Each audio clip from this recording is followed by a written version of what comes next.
Gostaria de começar este episódio parafraseando um filósofo brasileiro que diz: se organizar direitinho, todo mundo transa. Por aqui, a vibe é se organizar direitinho, todo mundo bate as metas de 2021. Porque o ano está só começando e a gente só aumenta o número de metas, né, gente? Até porque, como 2020 foi uma loucura, muitas metas foram transferidas para este ano. Exatamente. Onde estava 2020, eu só apaguei e coloquei 2021.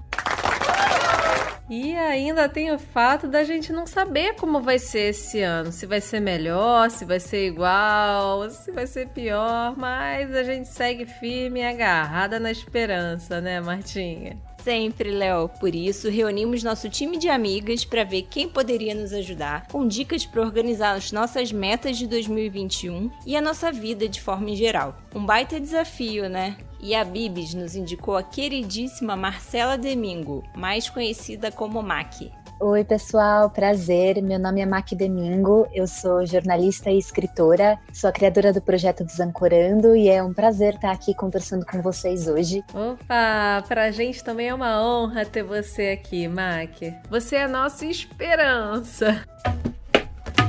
E por aqui, eu, Leone Gouveia, e minha queridíssima parceira de microfone, Marta Valim, vamos compartilhar com vocês as dúvidas e as dicas sobre como organizar a nossa vida e as nossas metas. Chega mais que estamos começando o quarto e último episódio de férias do Nasci Assim.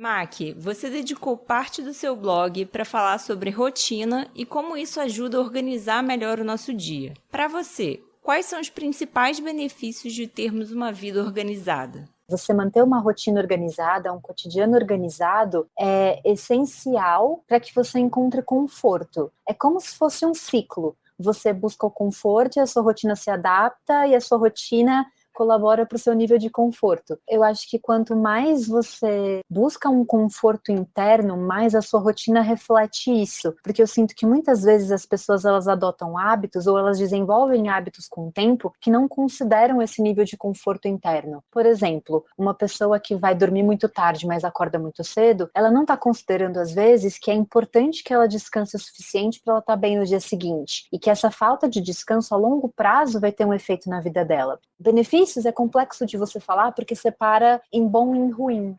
E eu não acredito em bom e em ruim. Eu acredito que existem rotinas confortáveis e não confortáveis. E a partir da identificação desse conforto ou desse não conforto, você adapta a sua rotina de acordo. Então, a rotina ela é muito uma forma de você manter o seu conforto interno, externalizar esse seu conforto interno e até buscar entender onde isso precisa melhorar, sabe? Eu sinto que é mais ou menos isso que é até a minha relação com a rotina, né? Eu olho para minha rotina dessa maneira. Por isso que para mim olhar para rotinas tem um pouco esse viés, assim.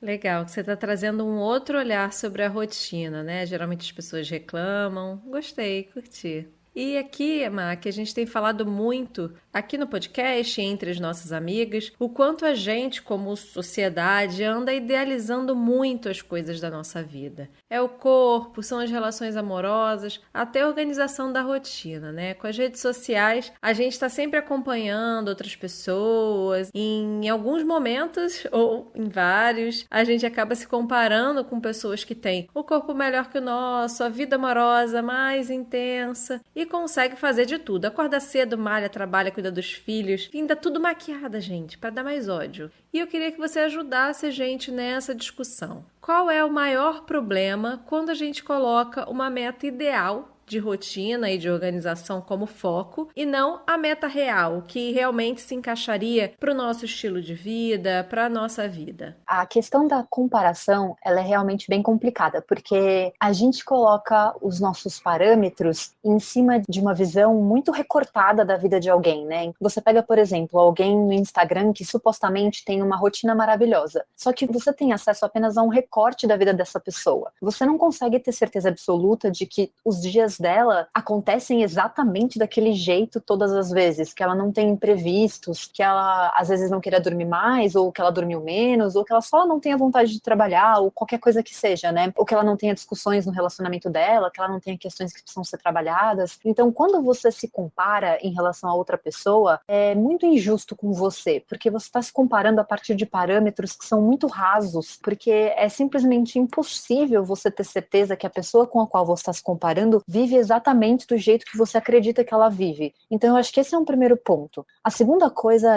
e isso é algo que eu sempre falei, inclusive nos posts do blog, nas minhas redes sociais, em conversas com amigos, eu não acredito em receitas quando se fala em rotina. Quando alguém fala pra você, acorde às 6 da manhã que vai ser melhor pra você, eu não acredito que isso seja assim, porque o meu estilo de vida, as minhas prioridades não são as mesmas dessa pessoa que tá lendo esse meu suposto conselho sobre como acordar cedo é importante, né? Ou vai ser melhor pra você. Então, eu acho que existe muito um trabalho de autoconhecimento, de você começar a determinar e até a perceber o que é realmente importante pra você e o que é confortável pra você. O que te deixa em paz? O que faz você olhar para os seus dias e falar, puxa, são esses os dias realmente que eu quero viver? E aí tem que ter muito uma questão de ser gentil consigo mesmo, né? Por exemplo, eu vou dar um exemplo meu mesmo. Eu costumo acordar todos os dias entre 6h30 e 6h40 e eu tenho uma rotina da manhã que eu gosto de seguir. Só que é muito comum essa rotina variar por algum motivo. Ou eu tô cansada e não quero fazer exercício físico é uma coisa que eu costumo fazer todos os dias, ou eu não quero escrever no meu diário, ou eu tô distraída, não tô a fim de ler, ou meu cachorro tá exigindo muito atenção e eu preciso dar atenção para ele de alguma forma, e isso supostamente atrasa a minha agenda, ou qualquer outra coisa, ou qualquer outro estado mental ou sensação que me tirem um pouco disso. Só que eu preciso ser gentil comigo e acolher o que eu tô sentindo e falar, putz, tá, hoje eu realmente não tô sentindo que isso tem que acontecer, e tudo bem, vamos seguir em frente, vamos daqui pra frente. Então, a partir de agora, o que eu quero fazer? Eu quero tomar um café da manhã com mais calma, eu quero tomar um banho um pouco mais relaxante, eu quero já sentar pra trabalhar, eu quero assistir um episódio de uma série, porque eu, no ponto de privilégio que eu tenho, que eu vivo, eu posso fazer isso, porque eu trabalho de casa, eu sou autônoma. Então, são muitas questões que uma outra pessoa que possivelmente se compara com a minha rotina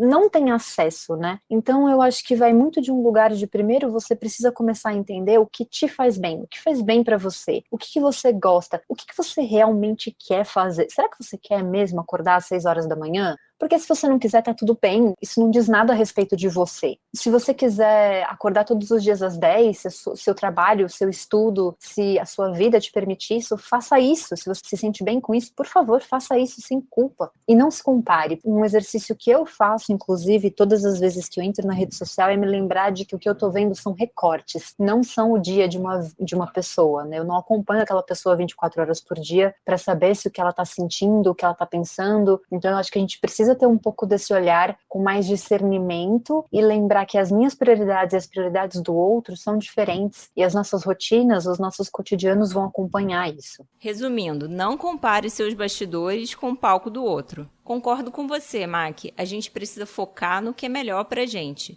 E ser gentil com a gente mesmo, muitas vezes, é um desafio maior que ser gentil com o outro, né? Na sua visão, para se organizar, basta colocar as atividades em uma planilha ou existe algum processo, algumas mudanças internas que podem nos ajudar nessa organização da rotina?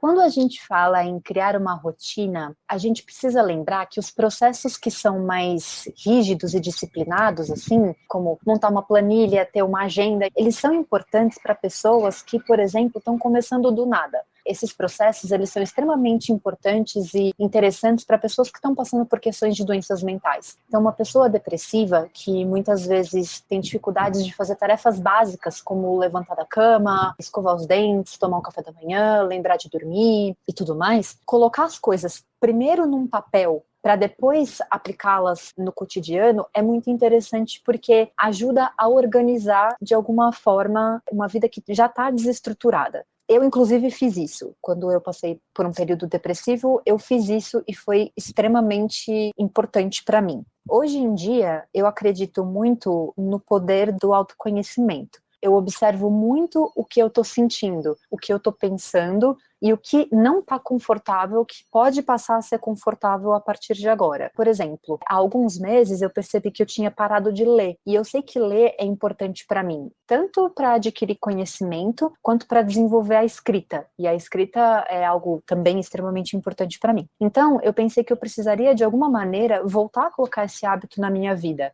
e eu fui encontrando momentos em que isso poderia acontecer de uma forma confortável. Então, eu leio muito de manhã, logo depois que acordo, às vezes eu leio na hora do almoço, porque almoçar, quando você almoça de casa, costuma ser mais rápido, né? Você só esquenta uma comida. Eu costumo comer marmitas compradas, né? Marmitas prontas, então isso também facilita muito. E aí eu uso o resto do meu horário de almoço para ler. Então, eu vou muito a partir desse lugar. Mas tem um exercício que é um exercício bem básico, que é sempre você sentar com papel e caneta na mão e escrever o que você gostaria de viver. Qual seria o seu dia ideal? Lembrando sempre que o ideal para você não é o ideal para as outras pessoas. E a partir desse, o que seria o ideal, o que é realista? O que pode ser feito agora? Porque se você colocar um dia milimetricamente pensado, organizado, pode te gerar uma frustração não conseguir seguir isso logo de cara. Então, diante desse ideal, o que é realista? O que pode ser feito? E a partir desse o que pode ser feito, qual é a primeira coisa, a primeira e única coisa que você pode começar a fazer agora? Porque se você pensar em mudar a sua rotina do dia para a noite, já adquirindo milhares de hábitos diferentes, isso vai gerar frustração também, porque é difícil. Mudar uma rotina, mudar hábitos é complexo, não é à toa que é um processo tão estressante. Quando a pandemia de coronavírus explodiu no Brasil e a gente precisou reforçar o isolamento social, muita gente passou por períodos de muito estresse e ansiedade, porque foi uma quebra de rotina muito grande, né? Você tinha ali um processo em que você acordava a tal hora, saía para trabalhar, tinha o tempo de deslocamento, você almoçava com as pessoas, você voltava para sua casa à noite, às vezes você tinha aulas fora em uma faculdade ou você fazia algum curso, de fim de semana você encontrava com as pessoas e de repente a gente ficou todo mundo confinado no mesmo espaço e tudo passou a ser feito no mesmo espaço, isso gera estresse. Aí depois disso teve o período de reabertura e aí isso foi outro estresse, porque pessoas voltaram a trabalhar fora, né, a trabalhar nos escritórios, outras pessoas começaram a equilibrar um pouco a vida no home office com encontros com alguns amigos específicos, tudo isso gera estresse.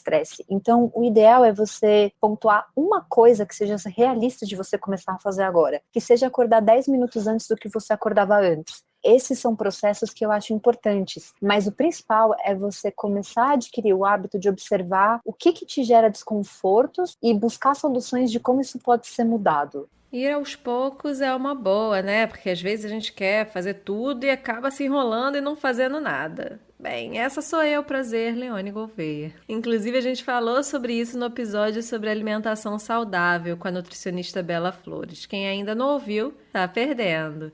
Mac, se puder, dá umas dicas práticas para quem quer começar o ano de forma mais organizada. Em termos de dicas práticas, eu acho que eu tenho uma única dica que para mim tem sido muito importante, que é, faça uma revisão dos últimos 7 dias da sua semana. Por exemplo, domingo de manhã é o meu dia de revisão. Eu acordo, sento com o meu bullet journal, com a minha agenda digital e eu vou revendo o que aconteceu aquela semana, o que eu cumpri aquela semana, o que eu não cumpri, o que faltou, o que não faltou. Eu senti que esse processo, mais do que ter uma agenda super organizada, me motivou muito a tentar coisas diferentes, a buscar coisas diferentes, a completar projetos, a ir atrás de projetos, porque eu senti que quando eu levava o dia, um dia por vez, era um pouco difícil chegar no fim do mês e falar assim, nossa, completei X coisas, ou tô me sentindo realizada por tal coisa, porque eu perdia de vista o que tinha sido feito. Então, olhar semana a semana, o que eu consegui fazer, o que eu não consegui fazer, onde eu posso melhorar, o que eu quero melhorar, tem algum hábito que eu gostaria de mudar, tem algum hábito que eu gostaria de tirar da minha rotina, tem sido essencial. Eu acho que quanto menor for o seu tempo de revisão, melhor. É sempre legal você fazer revisões diárias, principalmente se você já usa algum tipo de agenda, algo assim, mas eu acho que sentar num dia da sua semana e falar, cara, o que aconteceu essa semana? O que eu fiz de legal essa semana? O que não foi tão legal? O que pode mudar? O que não pode mudar? Para mim tem sido essencial para conseguir olhar para os próximos dias e até para os próximos meses com um pouco mais de otimismo realista e até com um pouco mais de confiança de que, puxa, se eu conseguir fazer isso numa semana, será que eu consigo fazer 2 isso? Será que eu consigo fazer 3 disso? O que eu gostaria de completar, né? E aí você parece que tem uma forma mais palpável de acompanhar a sua evolução semana a semana. Mesmo que seja uma evolução pequena, do tipo, não tomei café essa semana, quero continuar não tomando café essa semana, ou quero voltar a tomar uma xícara de café essa semana, uma xícara de café por dia.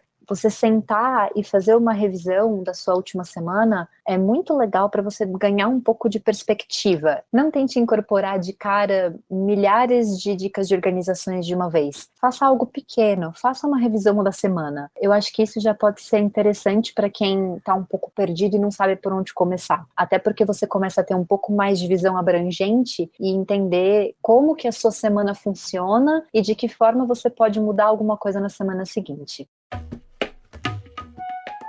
Adorei as dicas, Mac. Já vou começar a revisar minha rotina no final dessa semana. Vai ser meu primeiro passo. Muito obrigada pela disponibilidade e por compartilhar a sua experiência com a gente. Muito obrigada pelo convite, pela oportunidade. Eu fiquei muito feliz mesmo de participar. Eu espero que seja útil para as pessoas. É por isso que eu faço o que eu faço. Se vocês quiserem me encontrar na internet, vocês que nos ouvem, é @macdemingo no Instagram, MAKIDEMINGO. Um pouco complexo, eu sei, mas eu juro que é mais simples do que parece. Ou desancorando.com.br. O meu blog é um lugar onde eu escrevo muito sobre a própria escrita criativa, escrita expressiva, sobre rotinas com afeto, sobre como ter cotidianos mais gostosos e leves. Então, mais uma vez, muito, muito, muito obrigada e um ótimo ano para todos nós, né? Para você também, Mac. Eu já tô seguindo os canais por aqui. E você, gostou das dicas? Então anota tudo e segue a Mac nas redes sociais. O blog dela é maravilhoso. É mesmo, passei um tempão olhando. E sabe quem também adora organização? A Maria Flor. Se você não escutou a entrevista dela, procura no YouTube ou no player de sua preferência. Bom, gente, com esse episódio, encerramos a temporada de férias sobre as metas de 2021. Eu espero que vocês tenham gostado. Em fevereiro, voltamos com mais histórias inspiradoras. Fica de olho no nosso Instagram, @podcastnasciassim, para saber todas as novidades. Um grande beijo e até o próximo episódio.